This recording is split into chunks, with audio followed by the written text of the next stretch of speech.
Shalom, salam sejahtera buat kita.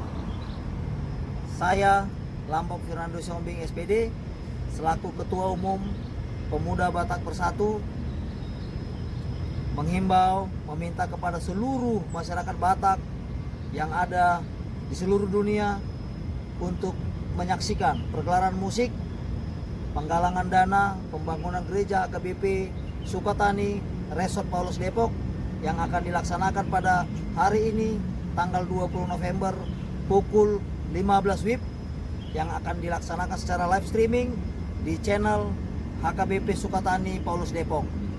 Mari kita dukung, mari kita sisihkan rezeki berkat yang diberikan Tuhan kepada kita untuk membangun gereja HKBP Sukatani Resort Paulus Depok. Yakin dan percaya berkat saudara-saudara, berkat kita akan jauh lebih berlimpah. Tuhan akan memberikan kita kesehatan, Tuhan akan memberikan kita kedamaian, kesejahteraan. Salam dari saya, Pemuda Batak Bersatu, satu rasa, satu jiwa. NKRI harga mati, Horas menjua-jua, enjua-jua. Mulyate.